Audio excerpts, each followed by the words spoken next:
धर्म से चल रहे हो तो उसका परिणाम होता है आपके अनंत जन्मों के पापों का नाश। तो जल्दी जल्दी भोगा करके आपका अंतिम जन्म होगा। आप भागवतिक विधान को समझिए। पर जब तक आपके पाप कर्म दुख देने वाले हैं तब तक उस परम सुख तक पहुंच नहीं पाएंगे। इसीलिए जो बहुत सही चलता है, धर्म से चलता है, उसको कदम कदम पे दुख देखा जाता है। ये वीरों का मार्ग है, कायरों का नहीं कि दुख देखा विपत्ति देखी भाग पड़े। ये वो मार्ग है। बहुत सहनशील चाहिए। इसीलिए सबसे पहला परमार्थ के पथिक का लक्षण है तितिक्षवा। बड़े बड़े महापुरुषों को देखा गया है, ऐसे अधर्माचरण करने वालों को भी देखा है कि जुखाम नहीं, कुछ नहीं, खाए पिए बैठे चले गए, दिल फेल हुआ चले गए। बड़े बड़े महापुरुषों कैंसर ये हो, महीनों बिस्तर में ऐसे। क्यों? अब इनका ये आखिरी जन्म है। हे महाराज युधिष्ठिर, आपने पूछा कि मुझको जैसा कष्ट प्राप्त हो रहा है क्या किसी धर्मात्मा को ऐसा कष्ट प्राप्त हुआ? तो मैंने आपको भगवान अमित तेजस्वी श्री राम का पावन चरित्र सुनाया। उन्होंने आपसे भी ज्यादा कष्ट प्राप्त किया। श्री राम के कष्ट के सामने तो तुम्हारा कष्ट बहुत थोड़ा है। न ही ते व्रजनम किंचित वर्तते परम। ये जो आपको कष्ट मिल रहा है तो थोड़ा, उनको तो पग पग पर नाना प्रकार के कष्टों को सहन करना पड़ा। इसलिए धर्मात्मा पुरुष को ये नहीं सोचना चाहिए कि मेरे मार्ग में कष्ट क्यों आते हैं। यदि धर्म से चल रहे हो तो उसका परिणाम होता है आपके अनंत जन्मों के पापों का नाश। तो जल्दी जल्दी भोगा करके आपका अंतिम जन्म होगा। आप भागवतिक विधान को समझिए। यदि आप जरा सा धर्माचरण किए और सामने दुख आ गया, सोचा ये धर्माचरण का फल दुख है, नहीं, ऐसा नहीं। धर्म का फल है परम सुख। पर जब तक आपके पाप कर्म दुख देने वाले हैं तब तक उस परम सुख तक पहुंच नहीं पाएंगे। इसीलिए जो बहुत सही चलता है, धर्म से चलता है, उसको कदम कदम पे दुख देखा जाता है, क्योंकि उसके सारे पाप नष्ट हो रहे हैं और धर्म उसे महासुख में पहुंचा रहा है। अस्मिन मार्गे निषिदेयु शेन्द्रा अपिसुरासुरा। बड़े बड़े धर्मात्मा देवता या असुर या मनुष्य कोई भी हो, कष्ट पूर्वक धर्म के मार्ग में चले हैं। धर्म का तात्पर्य ही है सारे अशुभों को नष्ट करना। अशुभों का फल ही है दुख। धर्म पूर्वक चलो और दुख सहन कर लो, माया प्रपंच से ऊपर उठ जाओगे। तो ऐसे धर्म में काहे को चले? तो फिर पाप करो और पूर्व पाप और पुण्य उनका भोग करते हुए जन्मते मरते रहो, नाना प्रकार की योनियों में भटकते रहो।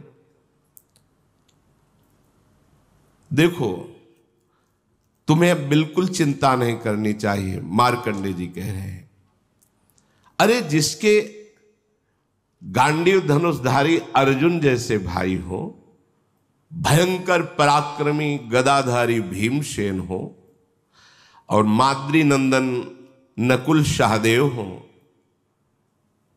तो आप जैसे धर्मात्मा पुरुष के ऐसे सहायक है।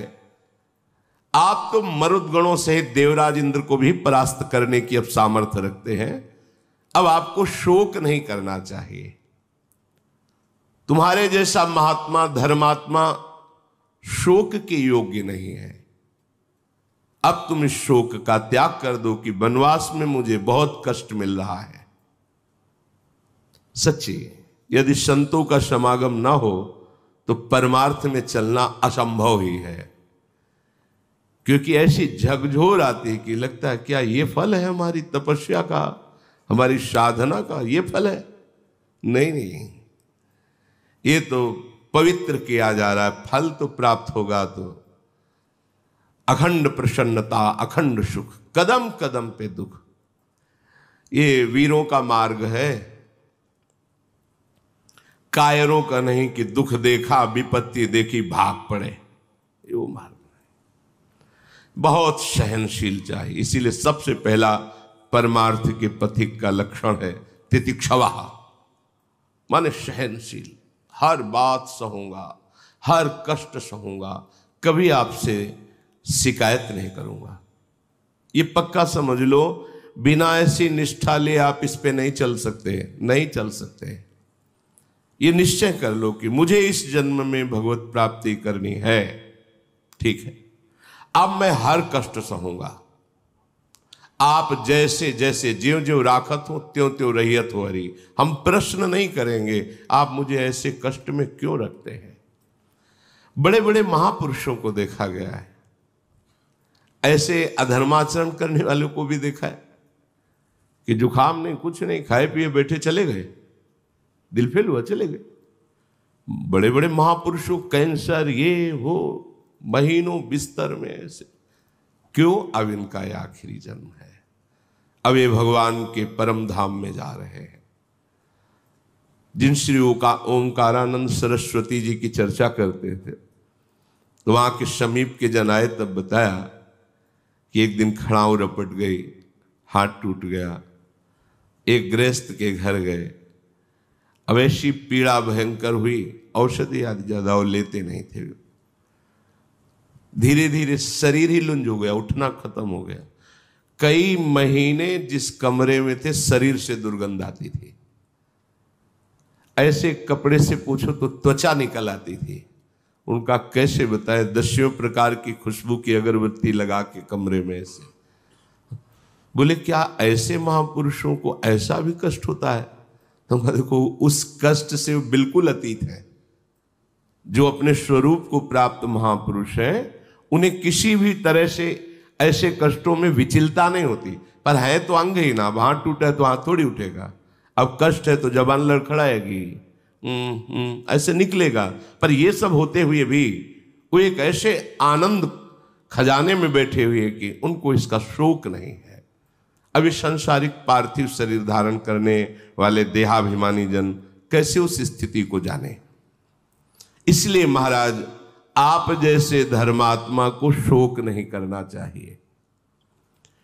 युधिष्ठिर जी ने कहा महाराज आपने मेरी बात तो बता दी कि धर्मात्मा हो, ऐसे बलिष्ठ भाई हैं, लेकिन ये देवी द्रौपदी इतने कष्ट को क्यों प्राप्त हो रहे हैं? इनकी क्या गलती थी? द्वित कीड़ा मैंने की, दांव पर इनको मैंने लगाया और इन्होंने ही मुझे छुड़ाया।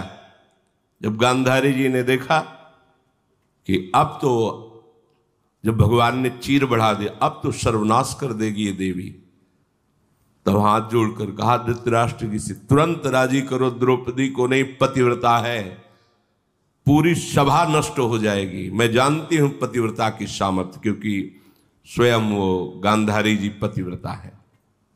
वो एक संकल्प में बड़े बैठे हुए महापुरुषों को भी भस्म कर सकती है। तब द्रौपदी जी ने ही तो मुक्त कराया अपने पतियों को अस्त्रों सहित, पर पुनः फिर षड्यंत्र रच करके एक दांव में 12 वर्ष का वनवास, 1 वर्ष का अज्ञातवास। पर ऐसी देवी मेरा त्याग नहीं किया, वनवास भी मेरे साथ है, फिर भी उसका अपहरण हुआ जयद्रथ के द्वारा, बलपूर्वक अपहरण किया गया, जो ऐसी देवी का नहीं होना चाहिए। क्या कोई ऐसी देवी हुई है जिसको पातिव्रत धर्म से रहते हुए भी कष्ट का सामना करना पड़ा हो? मैं सुनना चाहता हूं। मार्कंडेय जी बोले महाराज युधिष्ठिर, हां हुई है। प्राचीन काल में मद्र देश में एक परम धर्मात्मा राजा राज्य करते थे। वो ब्राह्मण भक्त थे, विशाल हृदय, सत्य बोलते थे और जितेंद्री थे। दान देने में तो बहुत सी उत्साहित रहते थे। उनका नाम अश्वपति था। क्षमाशील, सत्यवादी, जितेंद्री, दानी, धर्मात्मा होने पर भी उनके कोई संतान नहीं थी। जब देखा कि बहुत अवस्था बीत गई, कोई संतान नहीं, कोई राजगद्दी संभालने वाला, तो उन्होंने संतान उत्पत्ति के लिए कठोर नियमों को धारण किया। निश्चित समय शाम के सूर्य उदय के बहुत पहले थोड़ा सा प्राण पोषण के लिए ले लेना और निरंतर ब्रह्मचर्य रह करके साधन परायण रहना, पूर्ण इंद्रियों का संयम। अश्वपति बड़े बड़े विद्वानों के साथ उनके बताए हुए अनुष्ठान गायत्री मंत्र के द्वारा 1,00,000 आहुति रोज देना, रोज 1,00,000 गायत्री मंत्र पूर्ण करते हुए आहुति देना और जितेंद्रीय रहकर अल्पाहार करके साधन परायण रहना। 18 वर्ष बीत गए साधन करते हुए। देख लो, 4 दिन साधन में लगते हो, चाहते हो कि परिणाम आया कि नहीं आया, वो व्यर्थ नहीं जाएगा, पर धैर्यवान रहो। ये परमार्थ है, तुम्हारे अनंत जन्मों के पाप जमा है, कोई 1-2 जन्म के थोड़ी जमा है, उबने की जरूरत नहीं है। रोज 1,00,000 मंत्र गायत्री से आहुति देना विद्वानों के द्वारा, एक बार प्राण पोषण के लिए थोड़ा आहार ले लेना, पूर्ण जितेंद्रीय रह करके 18 वर्ष व्यतीत हो गए साधना करते हुए। साक्षात मूर्तिमान गायत्री देवी, सावित्री देवी प्रकट हुई। जहां स्वाहा आहुति दी जाए उसी से प्रकट हुई। समस्त ब्राह्मण अश्वपति उठकर खड़े हो गए, क्योंकि वेद माता है, परम सामर्थ्यशाली है। महान तेज यज्ञ मंडप पर छा गया। सावित्री जी अमृत के समान वचन बोली, राजन, तुम्हारे ब्रह्मचर्य, इंद्रिय संयम, प्राण संयम, मनोनिग्रह, इसे देखकर मैं बहुत प्रसन्न हो गई हूं। अश्वपति ने कहा, माता, मैं केवल धर्म की पूर्ति के लिए यह अनुष्ठान किया था, क्योंकि एक राजा होते हुए गृहस्थ हूं और मेरे संतान नहीं है, इसलिए मुझे वंश प्रवर्तक, राजगद्दी संभालने वाला पुत्र चाहिए। हे देवी, यदि आप प्रसन्न हैं तो आप मुझे पुत्र प्रदान कीजिए, क्योंकि ये न्यायुक्त संतानोत्पादन परम धर्म है गृहस्थ का। सावित्री जी बोली कि मैंने पहले ही विचार कर लिया था आपके इस भाव को, और ब्रह्मा जी से प्रमाणित करवा लिया है, क्योंकि विधान उन्हीं के द्वारा रचा जाता है। जो भाग्य में भी नहीं है उसको बदला जा सकता है तपस्या के द्वारा, भजन के द्वारा। तुम्हारे यहां एक संतान होगी कन्या रूप में।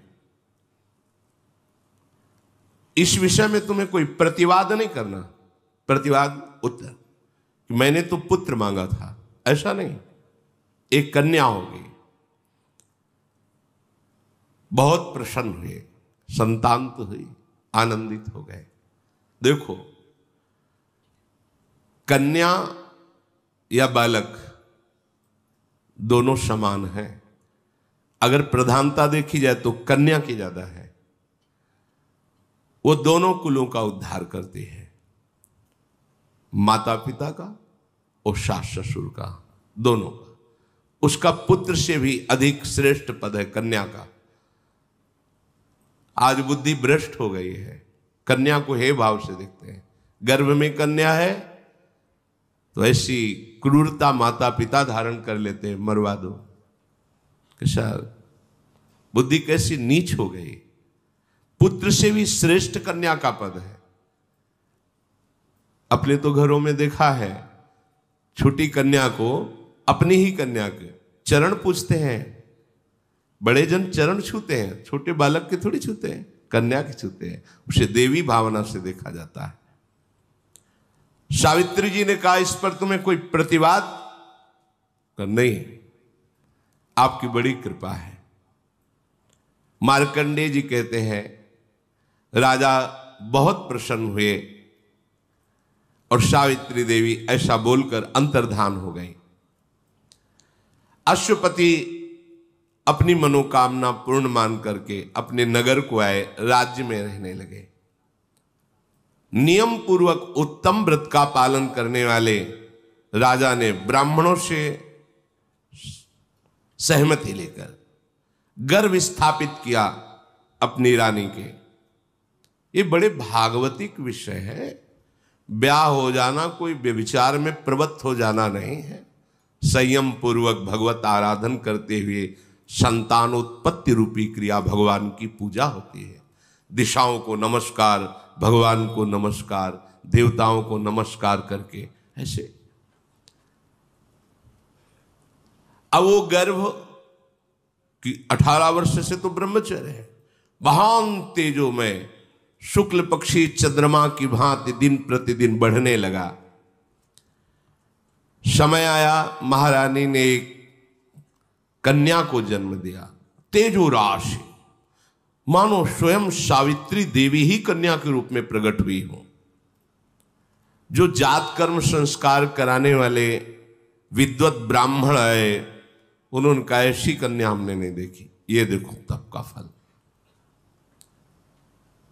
साक्षात सावित्री देवी की आभा प्रकट हो रही है, इसलिए इस कन्या का नाम सावित्री ही रखा जाएगा। मूर्तिमान सौंदर्यता की देवी लक्ष्मी के समान दिन प्रतिदिन बढ़ने लगी। बड़ा आनंद। कुछ समय में वो नवकिशोर अवस्था को प्राप्त हुई। ऐसा लगता था मानो सोने की कोई प्रतिमा हो। जो देखता उसकी आंख सामर्थ्य नहीं रखती, नीचे झुक जाती। कोई सावित्री की तरफ आंख उठा के भी देखने की, ऐसा तेज, दुर्धर्ष तेज, कमल के समान मनोहर नेत्र वाली, अपने तेज से प्रज्वलित हुई अग्नि के समान। किसी भी राजकुमार की हिम्मत नहीं कि उसे वरण कर ले पत्नी के रूप में। एक दिन उपवास करके, सिर से स्नान करके, देव पूजन करके, ब्राह्मणों से स्वस्ति वाचन करा करके, इष्ट देवता का प्रसाद माथे पे धारण करके वो अपने महात्मा पिता के पास गई और प्रणाम किया। गौर से देखा कि मेरी पुत्री तो नवकिशोर अवस्था को प्राप्त, अर्थात अब ब्याह के योग्य हो रही। उन्होंने कहा, बेटी, किसी भी राजकुमार की सामर्थ्य नहीं कि तुम्हें वरण कर सके।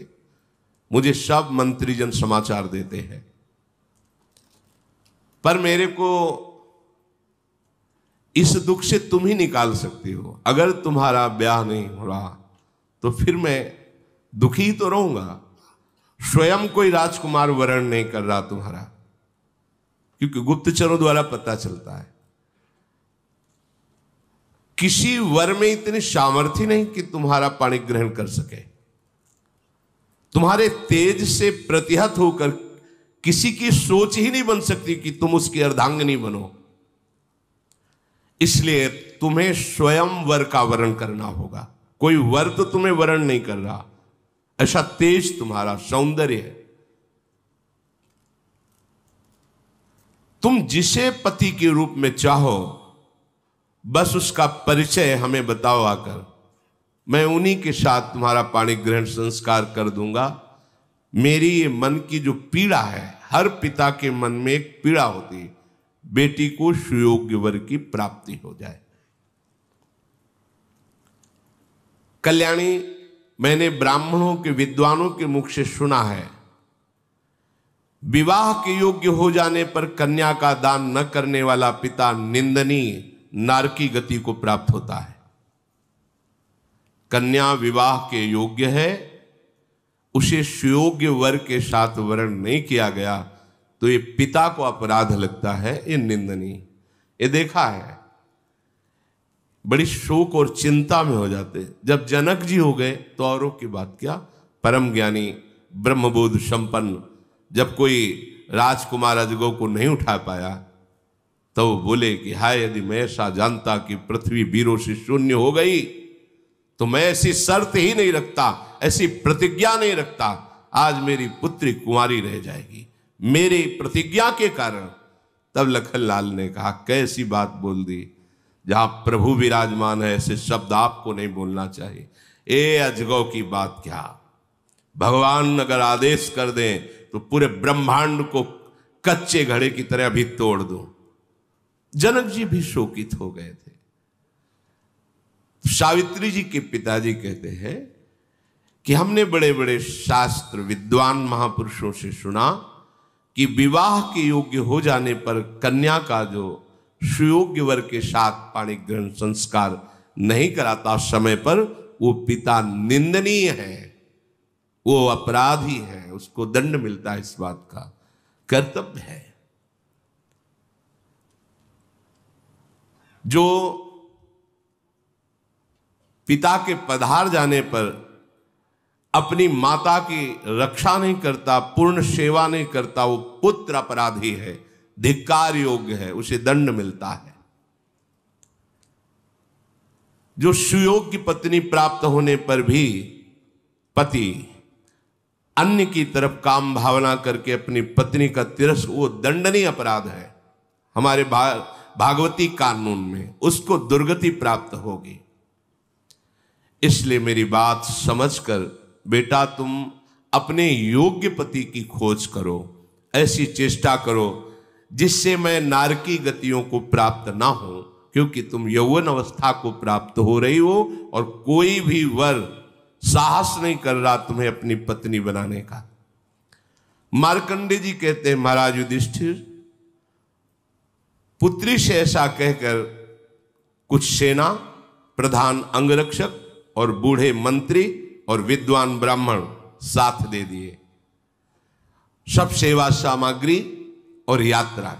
आप खोज करो अपने योग्य वर की। पिता के चरणों में प्रणाम करके उनकी आज्ञा पालन करने के लिए तत्काल सावित्री जी ने प्रस्थान किया।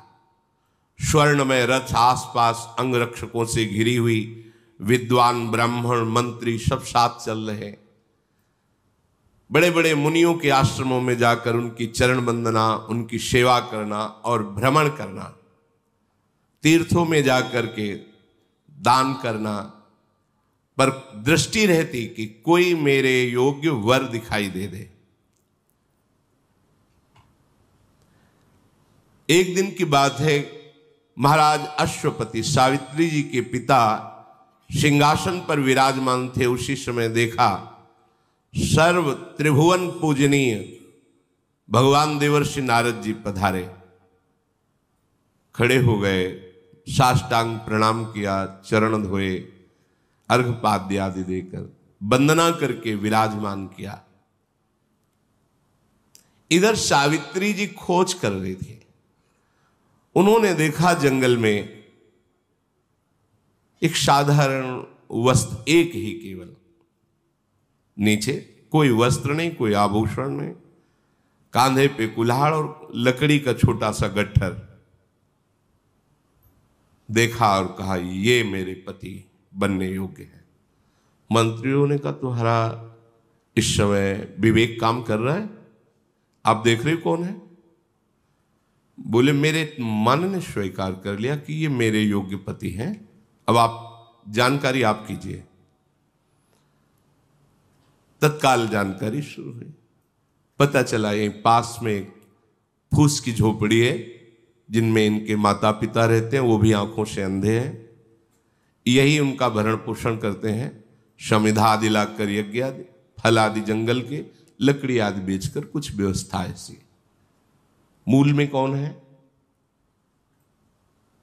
पता चला कि दुमतसेन नाम के राजा थे। शत्रु पक्ष ने विजय प्राप्त कर ली तो अपने बालक को लेकर जंगल में समय व्यतीत कर रहे हैं। और यहां आने पर वो सब सोच सोच करके इनकी जीवती आंखों की दोनों की चली गई है, और यही अपने माता पिता का भरण पोषण, बस यही मेरे पति है। फिर विद्वानों ने, मंत्रियों ने कहा, आप समझ रही हो, खाने को नहीं है, आप राजकुमारी हो, इतना वैभव। मैंने वरण किया। जब वो सभा में प्रवेश कर रही थी अपने पिता के, तो देवर्षि नारद जी विराजमान थे। पिताजी के साथ देवर्षि नारद जी को बैठा देखकर सावित्री देवी ने नारद जी के दोनों चरणों को स्पर्श करते हुए मस्तक पधराया। नारद जी ने कहा, कहां से आ रहे हो आप? उनका वर की खोज में। अभी अभी मैं आई हूं अपने वर का वरण करके। सावित्री जी ने कहा, आप जानना चाहेंगे? पिताजी सुनो, वो शाल्व देश में दुमत्स्य नाम के प्रसिद्ध एक धर्मात्मा राजा थे। शत्रु पक्ष ने विजय प्राप्त करके उस राज्य पर अधिकार कर लिया, तो वो अपने एक पुत्र को लेकर के जंगल में भाग गए और बहुत सी विपत्तियों का सामना और चिंतन करने का उनके दोनों नेत्र चले गए, राजा और रानी के। और उनके जो पुत्र हैं उनका नाम सत्यवान है। वो अपने माता पिता का भरण पोषण कर रहे हैं और मेरे योग्य पति वही है। मैंने मन से उनका वरण कर लिया है। सावित्री जी ने संभाषण नहीं किया था। नारद जी एकदम बोल उठे, नहीं नहीं नहीं, ऐसा नहीं, बड़े खेद की बात, शोक की बात है, तुमने ऐसे को वर्ण कर लिया।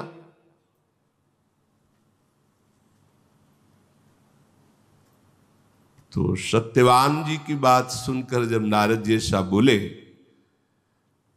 उनके पिता ने कहा, क्यों? गुणहीन, धर्महीन, आचरणहीन क्या?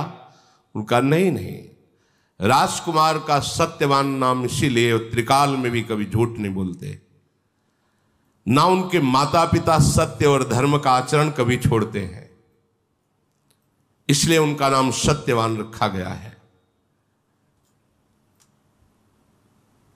राजा ने कहा, देवर्षि, फिर आप एकदम चौंक क्यों पड़े? जब ऐसे सत्यवान हैं तो आप ऐसा? नारद जी ने कहा, वो सूर्य के समान तेजस्वी हैं, बृहस्पति के समान बुद्धिमान हैं, और इंद्र के समान वीर है, पृथ्वी के समान क्षमाशील है। तो फिर महाराज आप एकदम आश्चर्यचकित होकर नहीं नहीं क्यों बोल पड़े? सुनो, वे दान देने में भी रंति देव के समान है, उशीनर पुत्र महाराज शिवी के समान शरणागत की रक्षा करने में समर्थ है। वो बहुत ही सुंदर और प्रिय दर्शन जैसे चंद्रमा सबको प्रिय लगता है, और वो रूपवान भी है। फिर महाराज क्या आपने दोष देखा? आप तो जितनी बात बता रहे हैं ये तो सब किसी महापुरुषों में होती है। इन सब गुणों को ढक देने वाला हमने एक दोष देखा। क्या? वो बस 1 वर्ष जीवित रहेंगे। आज से 1 वर्ष जीवित रहेंगे और 1 वर्ष में उनका शरीर छूट जाएगा। पिताजी भी कांप गए। नहीं नहीं, ऐसा वर्ण नहीं वर्ण करना, 1 वर्ष। राजा बोले, बेटी तुम दूसरा वर वर्ण कर लो। सत्यवान सब गुणों से युक्त है, पर 1 वर्ष जीवित नहीं नहीं, ऐसा नहीं। भगवान देववंदित नारद जी के वचन परम सत्य होते हैं। 1 वर्ष में उनकी मृत्यु हो जाएगी, फिर तुम वैधव्य जीवन व्यतीत करोगी। नहीं, ऐसा नहीं। सावित्री बोली, धर्मात्मा पुरुष निर्णय एक बार ही करता है। हमारे सनातन धर्म में कन्या एक बार पुरुष का वरण करती है, और दानी एक बार वचन देता है, दे दिया बस, दोबारा नहीं। ये 3 बातें धर्मात्मा पुरुष में होती हैं। ये तीन बातें उसी में होती है जिसमें धर्म जागृत होता है। एक बार निर्णय कर दिया, कर दिया। एक बार पति का वरण हो गया, हो गया। ये आज की मंद बुद्धि, मलिन बुद्धि इस बात को एक बार कह दिया, दिया तो दिया, फिर उसमें लौट कर नहीं सोचा कि मेरे प्राण जाएंगे या मैं भूखा रहूंगा। धर्मात्मा पुरुष में तीन लक्षण। एक बार निर्णय कर दिया, एक बार कन्या ने वर का वरण कर लिया, एक बार दान देने के समय बोल दिया ये तुम्हें दिया, फिर कुछ भी हो जाए पीछे नहीं हटना। अब अल्पायु हो या शतायु हो, गुणवान हो या गुणहीन हो, मैंने एक बार सत्यवान को पति रूप से देख लिया। सत्यवान को भी पता नहीं, बस सत्यवान ही मेरे पति रहेंगे, चाहे 1 वर्ष हो या 1 दिन हो। यह है धर्म। मैं जो मन से निश्चय करती हूं वही वाणी से बोलती हूं और उसी को क्रिया रूप में परिणित करती हूं। और यही सत्य धर्म में चलने वाले की पहचान है कि वाणी, मन और क्रिया एक ही होनी चाहिए। मन में कुछ और, बोल कुछ और रहा है, क्रिया कुछ और है, ठीक बात नहीं है। नारद जी ने कहा धन्य हो, धन्य हो, धन्य हो देवी, तुम्हारी बुद्धि धर्म में स्थित है, इसलिए अब किसी की सामर्थ्य नहीं कि तुम्हें धर्म से कोई हटा सके। पुत्री, तुमने जो सत्यवान के साथ वरण करने की निष्ठा दिखाई, मैं बहुत प्रसन्न हुआ। देवर्षि नारद जी ने कहा।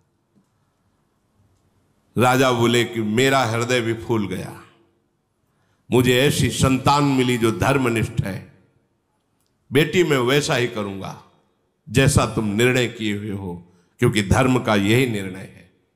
वो केवल देखा और मन में ठान लिया, कोई आगे प्रक्रिया ब्याह की नहीं हुई थी। सत्यवान को भी बात नहीं पता थी। नारद जी ने कहा कोई विघ्न बाधा तुम्हारे ब्याह में न पड़े, मैं ऐसा आशीर्वाद देता हूं।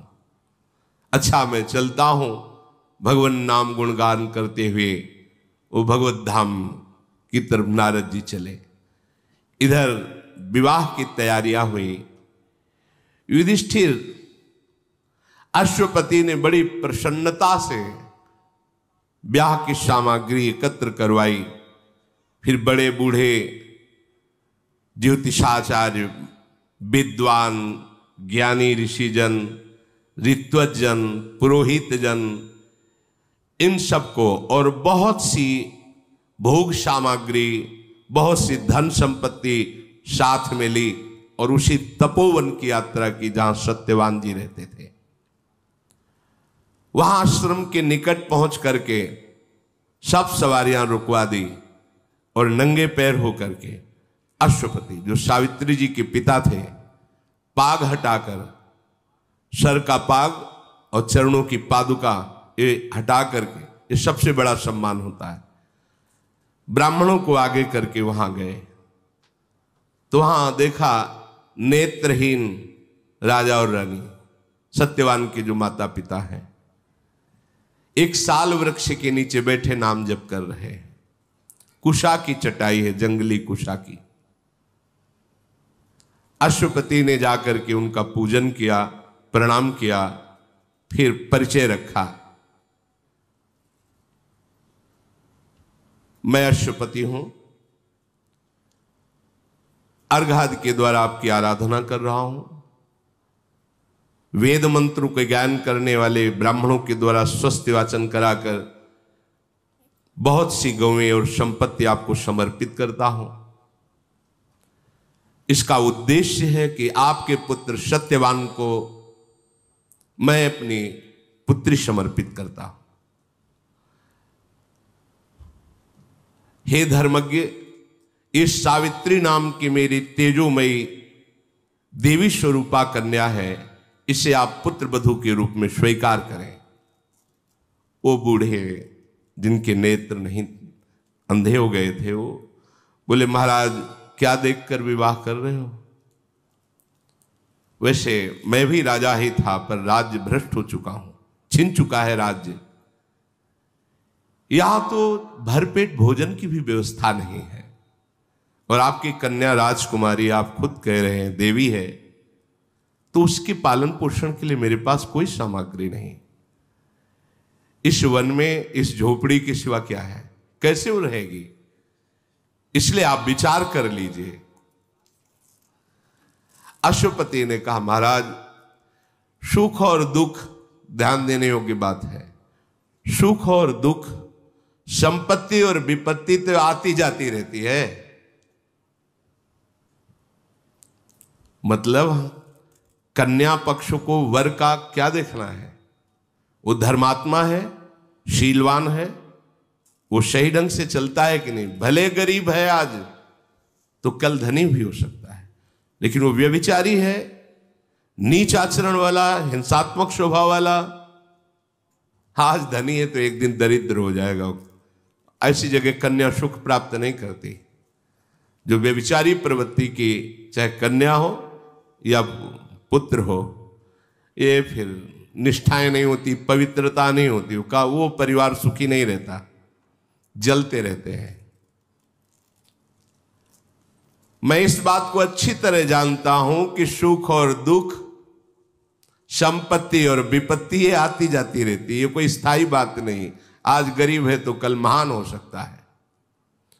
यदि धर्मात्मा है, धर्म से चलता है, तो वो खास बात मेरे लिए है, सावित्री के पिता का। और वो सब सत्यवान में मैं देख रहा हूं।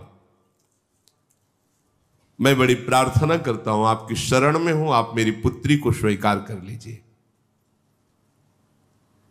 मैंने सुना है धर्मात्मा पुरुष शरण में आए हुए को वापस नहीं करते, इसलिए आप बड़ी दैन्यता से बात कर रहे हैं।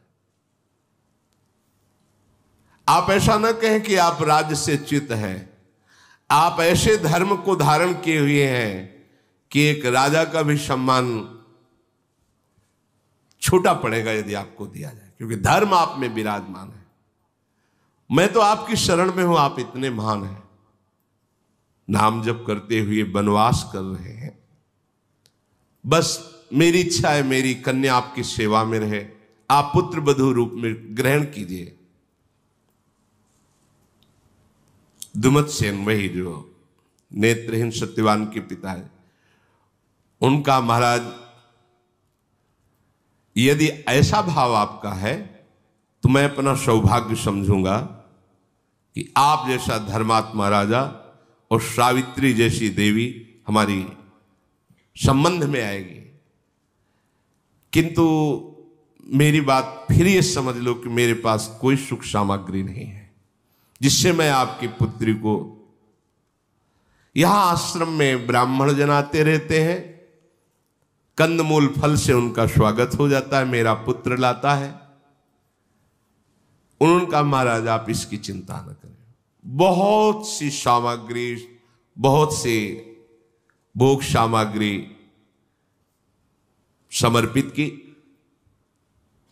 और विद्वान ब्राह्मण साथी थे। मंत्रों के द्वारा विधि पूर्वक सत्यवान और सावित्री जी का पाणी ग्रहण हुआ। सत्यवान जी को बड़ी प्रसन्नता हुई देवी सावित्री के पाणी ग्रहण करने से, और सावित्री जी को अपार सुख मिला कि ऐसा धर्मात्मा पुरुष मेरा पति बना। पिता के जाने के बाद इस सावित्री जी ने पिता के द्वारा दी हुई सारे आभूषण सब बांट दिए ब्राह्मणों को। जैसे मेरे पति और ससुर रहते हैं मैं वैसे ही रहूंगी, अपने पिता की वस्तुओं का भोग नहीं करूंगी। इनके पास जो सुविधा है उसी से, यह है धर्म, यह है धर्म कि अपने पिता के वैभव को दिखाकर, पति गरीब है तो उसको हर समय नहीं, जैसे मेरे स्वामी हैं मैं उन्हीं के। सियाजू ने भी यही कहा था कि मुझे जनकपुर का वैभव या महाराज चक्रवर्ती सम्राट दशरथ जी का वैभव, प्रभु आपके जहां चरण वही हमारे लिए सुख सैया है आपका। पिता के जाते ही सारे वस्त्र आभूषण उतार दिए, और जैसे पति वलकल वस्त्र वैसे ही वस्त्र धारण किए और सब बांट दिया। जैसे पति जीवित रखेंगे वैसे रहूंगी, पिता के वैभव से नहीं। ये धर्म है, इसे धर्म कहते हैं। मेरे पति जैसे माता पिता की सेवा करके मैं उसी से नहीं चाहिए ये वैभव। वो दे गए थे, सब बांट दिया, शरीर में कोई आभूषण नहीं रखा। गुण, विनय, संयम सबके द्वारा अपने सास ससुर की आज्ञा में रहना, शारीरिक सेवा और वाणी का संयम, कभी कोई ऐसे वचन न निकल जाए पति के प्रति, और सत्कार के द्वारा पति को अधीन कर लिया, प्रेम अधीन। ये है वास्तविकता। ऐसा प्रेम, ऐसा समर्पण कि वो खुद अपने हृदय में आपको वास दे दे। मधुर संभाषण, प्रवीणता पूर्वक कार्य की कुशलता और शांति और एकांत वृत्ति के द्वारा पति की आराधना। एकांत वृत्ति, भगवत भाव, मेरे साक्षात भगवान है मेरे पति देव, ऐसी आराधना। बाहर से सब करते हुए अंतर से गली जा रही थी। आज का भी दिन व्यतीत हुआ, आज का भी दिन व्यतीत हुआ। 1 वर्ष, जिस दिन नारद जी ने बात की थी उस दिन से क्षण क्षण अंदर आग लग रही थी, पर बाहर से मुस्कुराती, बाहर से सब किसी को जाने नहीं देती। तदनंतर समय व्यतीत हुआ, वो समय आ गया। सावित्री जी एक एक मिनट की गणना, एक एक पल की गणना कर रही थी। नारद जी के बताए हुए समय से निश्चय हो गया कि आज के चौथे दिन मृत्यु हो जाएगी मेरे पति की। एक जगह खड़ी हो गई, न जल न भोजन, बस मंत्र जाप, रात दिन, किसी को कुछ नहीं बताया। सावित्री का कठोर नियम सुनकर उनके ससुर ने पूछा, ये कौन सा व्रत आप आरंभ कर रही हैं? सुना है तुम 3 दिनों तक कोई भी आहार नहीं ले रही, जल नहीं, भोजन नहीं, क्या तुम्हारे मन में चल रहा है? तो उनका पिताजी, आपको चिंता करने की बात नहीं है, ऐसे ही मन में आया है कि मैं ऐसे रहूं। जब कार्य पूरा हो जाएगा तो मैं आपको बता दूंगी। अभी आपसे क्षमा चाहती हूं कि आप हमसे ना पूछे कि मैं क्या कर रही हूं और क्यों कर रही हूं।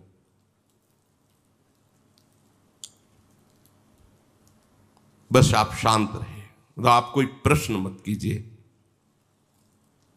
तो उनका, बेटी तुम्हारा व्रत भंग हो ऐसा मैं तो भी नहीं चाहूंगा, तुम समुचित रूप से व्रत करो। मैं नहीं बोलूंगा, मैं जानता हूं कि तुम जो भी निर्णय लोगी वो धर्मयुक्त होगा। 3 दिन व्यतीत हुए, अब कल चौथा दिन है। निश्चित पति की मृत्यु है। रात भर अशुभ प्रवाह करती हुई भगवान नाम जप करती रही। हे भगवान, आप ही मेरे पति की रक्षा कर सकते हो। जो ही सूर्योदय हुआ,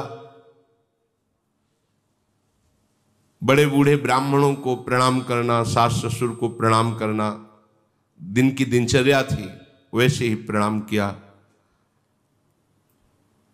और सावित्री जी ने सास ससुर से कहा, अभी तक हमने आपसे कोई वस्तु नहीं मांगी, आज मैं एक बात आपसे मांग रही हूं। कहा, बेटी हमारे पास है ही क्या जो मैं तुम्हें दे सकूं? बोले, जब से पाणी ग्रहण संस्कार होकर आया मैं आपकी सेवा से बिलग नहीं हुई। आज मुझे आदेश कीजिए। पति जो लकड़ी लेने जाते हैं, समिधा लेने जाते हैं, फल मूल लेने, आज मैं उनके साथ वन देखना चाहती हूं और उनके साथ जाना चाहती। ये ना सत्यवान को पता है न उनके माता पिता को पता है।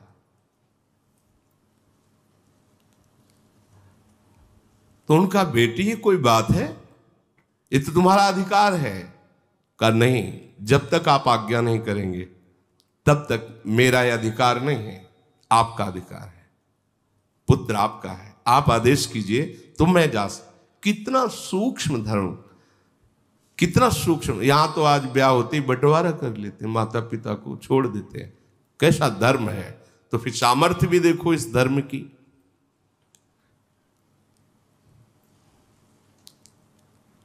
आज मैं इसलिए जाना चाहती हूं कि आज कोई मेरा बहुत बड़ा मनोरथ है। जब मैं वो मनोरथ पूर्ण कर लूंगी तब आप भी प्रसन्न हो जाएंगे, देख लेना। अपने सास ससुर से कहा। सत्यवान ने कहा, सुंदरी तुमने पहले कभी ऐसा नहीं कहा हमारे साथ चलने को, आज ही क्यों? बन बड़ा दुखदाई है और मैं बचपन से रह रहा हूं, मुझे अभ्यास है। तुम एक तो कई दिनों से ना आहार लिया है, जल आदि खड़ी ही रही हो, मुझे लगता है तुम वन में चलने लायक नहीं हो। सावित्री ने कहा, भगवान मुझे कोई कष्ट नहीं है, मुझे कभी भी कहीं भी चलने में थकावट नहीं होती, मेरा मन बहुत उत्साहपूर्ण रहता है, बस आपसे प्रार्थना है आप कहीं मना न कर दीजिए। सत्यवान ने कहा कि आज तक तुमने कोई चाह नहीं प्रकट की, अगर साथ ही चलना चाहती हो तो चलो, हम मना नहीं करेंगे। महान व्रत का पालन करने वाली सावित्री ब्राह्मणों को, सास ससुर को प्रणाम करके एकाकार वृत्ति केवल भगवान में। ये बहुत बड़ी बात है। कदम पति के साथ चल रहे, चिंतन भगवान का चल रहा है। आज देखते हैं कि मृत्यु कैसे हमारे पति को ले जाती है। हृदय घबरा रहा है, जलन पैदा हो रही है, भगवद स्मरण एक तार चल रहा है। देखने में बहुत मुस्कुराती हुई दिखाई दे रही, जिससे उनके पति को पता न चले।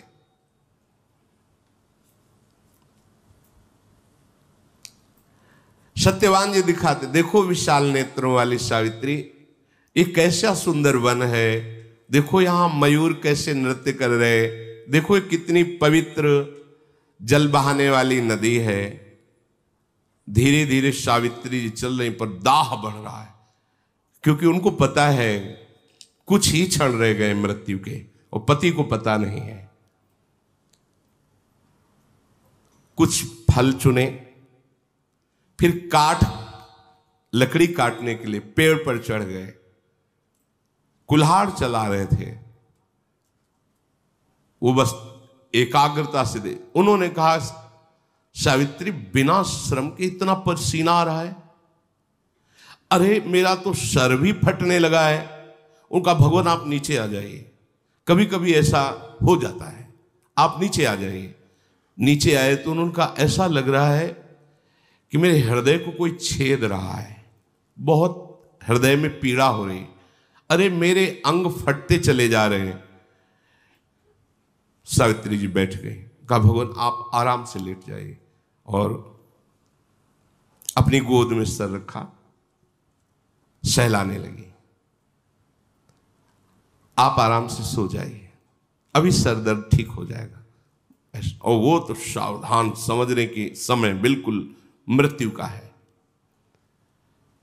सावित्री जी गोद में अपने पति का सर रखकर सहला रही हैं, आसपास दृष्टि देखते हैं कौन आता है। उसी समय देखा, मुहूर्ता देव चा पश्यत पुरुषम रक्तवाससम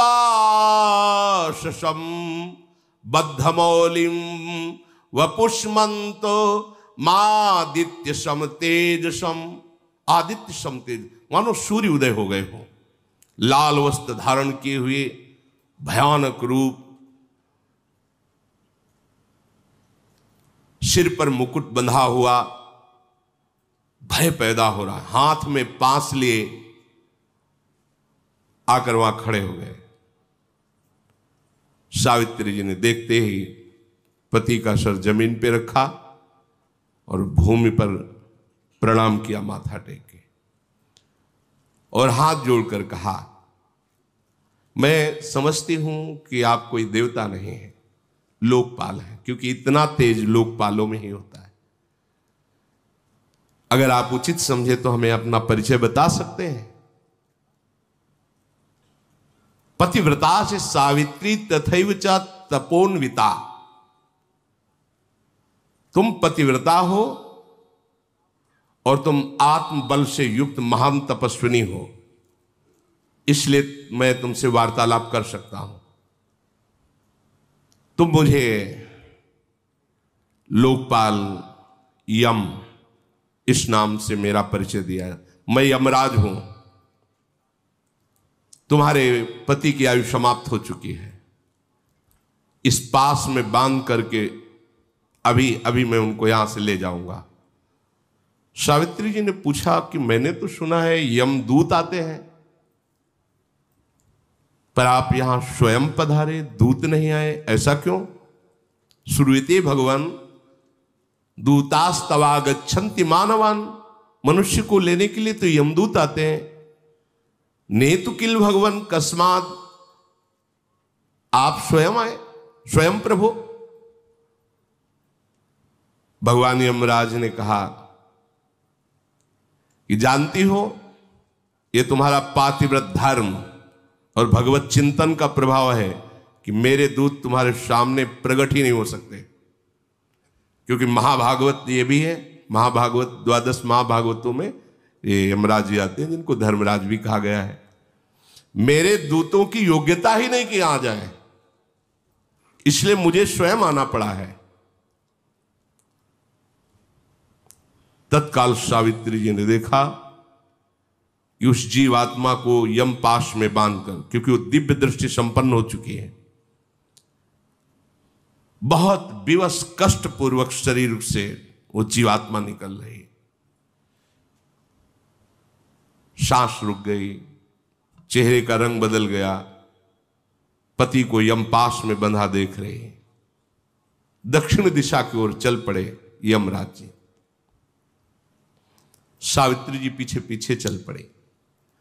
परम सौभाग्यवती, व्रत नियम भगवद स्मरण, अबाध गति, कहीं भी जा सकती है। धर्म का बहुत बड़ा बल होता है। ऐसा लगा कोई पीछे आ रहा है, देखा तो उन्होंने कहा कि सावित्री अब तुम लौट जाओ और अपने पति के दाह संस्कार आदि कार्य को पूरा करो। जो एक पत्नी का परम कर्तव्य है वो तुमने पूरा कर लिया, अब आगे तुम्हें नहीं आना चाहिए। सावित्री जी ने कहा पत्नी का तो पूरा कर्तव्य तभी होता है जब वो पति के साथ ही रहे। जहां मेरे पति जाएंगे वहीं मैं जाऊंगी, यही सनातन धर्म है।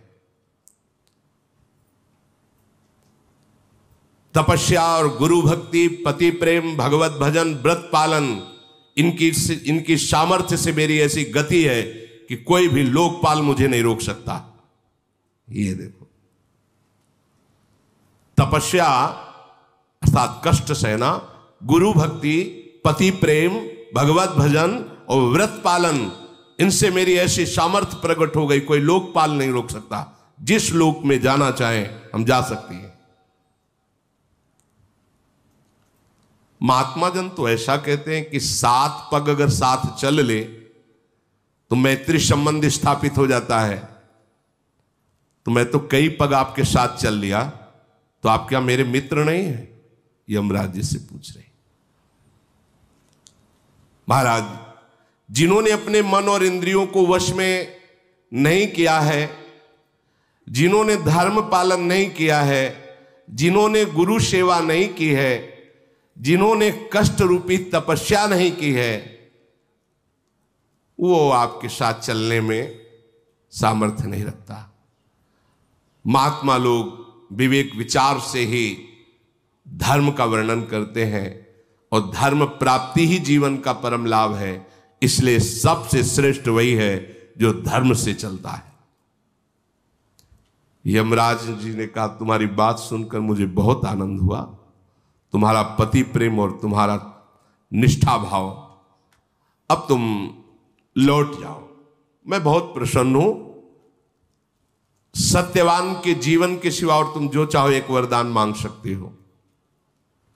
सावित्री जी ने कहा भगवान, मेरे ससुर और सास वो राज्य भ्रष्ट हैं, राज्य छिन गया है, उनकी आंखें नहीं हैं, तो आप कृपा करो मेरे सास ससुर की आंखें ज्योतिमय और वो बलवान हो जाए और तेजस्वी हो जाए, स्वस्थ, जैसे वो राजकाज के समय थे, वैसी उनकी शरीर की कांति हो जाए। तथास्तु, ऐसा ही हो। फिर लौट के दिखा रहे, उनका लौट जाओ ना। कहा भगवान आप कैसा कैसे कह सकते हैं? मेरे स्वामी को आप लिए जा रहे हो, मेरे से कह रहे हैं आप लौट जाइए। जहां मेरे पतिदेव रहेंगे वहीं मैं निश्चित वहीं रहूंगी। मेरे प्राणों को ले जा रहे हैं और शरीर को कह रहे हैं आप वापस लौट जाओ। असंभव। हे देवेश्वर आप मेरी बात सुनिए। शताम सकृत संगत मीप्सितम परम ततः परम मित्रमिति प्रचक्षते न चा फलम सत्पुरुषेण संगतम ततः सताम सन्निवसेत समागमे। संत पुरुषों का तो एक बार दर्शन और समागम हो जाए तो उसका परम मंगल हो जाता है। कहीं संत पुरुषों से मित्रता हो जाए तो फिर उसके मंगल में कहीं संशय रहता है, कल्याण में। मैंने सुना है साधु पुरुषों का संग कभी निष्फल नहीं होता, इसलिए मुझे साधु संग मिला है आपका। महाभागवत हो आप, निष्फल कैसे हो सकता है? मुस्कुरा दे यमराज जी, बोले बहुत गूढ़ बात तुमने कही, मेरा मन प्रसन्न हुआ। सत्यवान के जीवन को छोड़कर तुम एक वरदान और मांग सकते हो।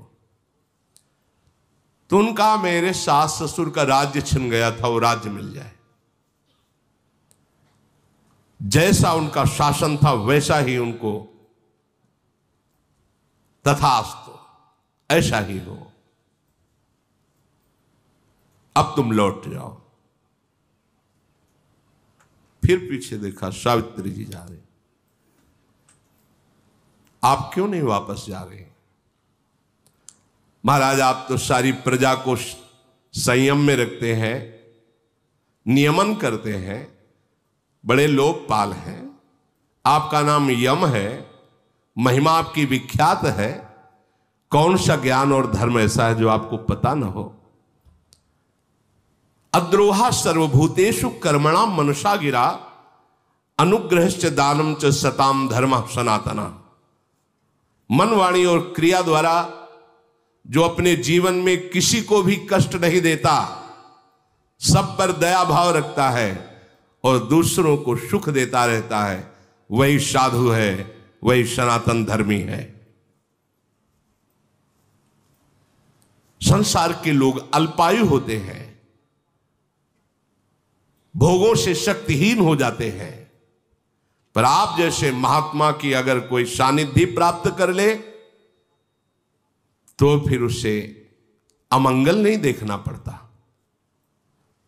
यमराज बोले बहुत सुंदर धर्म की बात कही। सत्यवान के जीवन को छोड़कर तुम एक और वरदान मांग सकती हो। सावित्री ने कहा कि मेरे पिता ने पुत्र के लिए तपस्या की थी तो मैं प्रकट हुई थी। मैं चाहूंगी कि मेरे पिता के द्वारा ही मेरी माता के गर्भ से मेरे 100 भाई प्रकट हो, 100 पुत्र प्रकट हो। तथास्तु, ऐसा है। दोनों कुलों का उद्धार, ऐसा ही हो। फिर चले तो फिर देखा पीछे, अब लौट जाओ, बहुत दूर तक आ गई हो। सावित्री ने कहा भगवान आपको बोल दिया कि स्वामी के समीप ही मेरी स्थिति होगी, ये स्थान कोई और नहीं ले सकता। मेरे स्वामी जहां वहीं मैं, आप जहां भी जाओगे मुझे वहीं पाओगे। पर मैं चलते चलते आपको एक बात सुना दूं। आप भगवान सूर्य के पुत्र हैं, बड़े प्रतापी हैं, विद्वान पुरुष आपको वैवस्वत कहते हैं। आपका यश है क्योंकि आप कभी किसी को गलत दंड नहीं देते, धर्म में निर्णय करके ही उसे दंड देते हैं, क्योंकि आपको किसी गवाही की जरूरत नहीं है, स्वयं सबको देखते हैं। इसीलिए आपका नाम धर्मराज है, महाराज आप पर जितना हमें विश्वास है उतना ही सबको संतों पर विश्वास होता है, इसलिए संतों पर विशेष प्रेम करना चाहिए। और आप संत हैं, महाभागवत है, आप जानते हैं कि किससे प्राणियों का हित होता है, कैसे सौहार्द किया जाता है, इसलिए मैं संतों पर, आप पर बहुत अधिक विश्वास करती हूं। यमराज जी ने कहा, यह बात तो केवल धर्ममय हृदय से ही निकल सकती है। तुमने मुझे बहुत संतुष्ट किया। सत्यवान के जीवन के सिवा ये चौथा वर है, कोई और जो चाहो मांग लो। महाराज मैं भी औरस पुत्र चाहती हूं। औरस शब्द होता केवल पति के संयोग से, नहीं तो देवी संकल्प से भी पुत्र होता है, गर्भ हो जाएगा। ऐसे संकल्प किया, गर्भ हो, शब्द बोल दिया। मैं भी औरस पुत्र चाहती हूं, औरस केवल अपने पति के द्वारा, संकल्प आदि या मंत्र आदि के द्वारा नहीं। अब वो इतने आनंदित हो गए थे सावित्री जी की बात सुनकर, औरस शब्द पर उन्हें ध्यान ही नहीं रहा। मुझे पुत्र, उनका तथास्तु, ऐसा ही हो, तुम्हें पुत्र की प्राप्ति होगी, अब तुम लौट जाओ, अब आगे तुम्हें नहीं बढ़ना। सावित्री जी ने कहा, एक बात तो सुन लो, संत पुरुषों ने कहा है कि जिसकी धर्म में वृत्ति लगी रहती उसे ही धर्मात्मा महात्मा कहते हैं। वही धर्मात्मा महात्मा है कि जिसके हृदय में कभी व्यथा और शोक नहीं होती। संत पुरुषों का संतों से जो समागम होता है वो महासुख प्रदान करने वाला होता है। श्रेष्ठ पुरुष संतों के संग से ही भय पर विजय प्राप्त करते हैं, निर्भय होते हैं। संत सूर्य के समान प्रकाश करते हैं। जैसे सूर्य प्रकट होकर बाहरी अंधकार का नाश करता है, तो संत अंदर के अज्ञान अंधकार का नाश करते हैं। संत महात्मा पूरी पृथ्वी को अपने भजन संकल्प बल से सुख प्रदान करने की चेष्टा करते हैं। संत पुरुष भूत, वर्तमान और भविष्य तीनों को मंगल कर देते हैं। संत पुरुषों के बीच में यदि रहने को मिल जाए तो कोई भी माया जनित दुख उसे दुखी नहीं कर सकता। ये सनातन सदाचार है और सत्पुरुषों द्वारा सेवित है, इसलिए संतों का संग करना चाहिए और परोपकार करना चाहिए। कभी भी अपनी स्वार्थ बुद्धि रख करके संत समागम से विमुख नहीं होना चाहिए। संतों का संग कभी व्यर्थ नहीं जाता। संतों के संग से स्वार्थ की भी हानि नहीं होती। संतों का कृपा प्रसाद अर्थ और मान को भी बढ़ा देता है। संतों में नित्य निरंतर भाव बने रहने से संपूर्ण जगत का मंगल होता है। धर्मराज ने कहा, ऐसी गंभीर वाणी और संत निष्ठा, बहुत प्रसन्न हुआ। क्या कोई और वर मांगने की इच्छा है? सत्यवान के सिवा अगर चाहो तो और वर मांग सकती हो। सावित्री जी ने कहा, नहीं नहीं नहीं, मैं कोई वर मांगने के लिए नहीं कह रहे। जो वर दिया है उसकी प्रशंसा की है कि आप संत, आपके जैसे संतों का समागम प्राप्त होने पर किंचन मात्र दुख। आपको पता है अभी आपने क्या वर दिया? आपने कहा तथास्तु, और हमने मांगा था औरस पुत्र। कैसे होगा? खड़े हो गए धर्मराज जी। मैं एक पतिव्रता हूं, जानते हो, मन वचन कर्म से आज तक किसी की ओर काम भाव से नहीं देखा। काम भाव से उत्तम के बस अस मन माही, सपने हुआन पुरुष जग नाही। मेरे पति को अब छोड़ो, क्योंकि आपका वचन कभी झूठा नहीं होता। पति के बिना औरस पुत्र नहीं हो सकता। धर्मराज को, एक पतिव्रता ने धर्मराज को उत्तरहीन कर दिया। आपने वर दिया ना, फिर आपका अधिकार कैसे बनता है कि आप हमारे पति को ले जाएं? और आप भाग्य पलटने में सामर्थ्यशाली हैं। ऐसा नहीं कि भाग्य के लिखा चलेगा। अब आप अपने वचन को याद कीजिए, तथास्तु कैसे पूरा करेंगे? सूर्यपुत्र भगवान धर्मराज सावित्री जी की तरफ देखते रहेंगे कि ऐसे फंसा लिया, समझ ही नहीं पाए। वो समझ ली, भाव में आके बहुत प्रसन्न हुए और कहा, सावित्री धन्य है तुम्हारा पातिव्रत धर्म। धर्म का यथार्थ वचन सुना करके मुझे अधीन कर लिया। जाओ, मैं मुक्त करता हूं सत्यवान को। कभी जीवन में इनको अब कोई रोग नहीं होगा। ये जो सोचेंगे तत्काल वही हो जाएगा और तुम सदैव सौभाग्यवती रहोगे। यहां से भूमि लोक से जाओगी तो सौभाग्यवान होके ही जाओगी। पहले तुम सौभाग्य विहीन नहीं जाओगे कि पति पहले चला गया और तुम्हारा ये ऊपर से आशीष से दिया। तेरे ही नाम से वंश परंपरा चलेगी। तुम्हारे सत्यवान से जो पुत्र होंगे धर्मात्मा, महान और बलशाली होंगे और 100 पुत्र होंगे। धर्मराज जी ने कहा, देखो ये जो भागवतिक धर्म सिद्धांत है मिथ्या नहीं है। हमने लोग कलयुगी जीव ऐसे वासनाओं में बह रहे हैं। सोचो, जहां हमारा, हम कहते हैं हमारा सनातन धर्म, यह है हमारा धर्म। एक बार वर्ण कर लिया, देवर्षि नारद जी कह रहे, पिता कह रहे,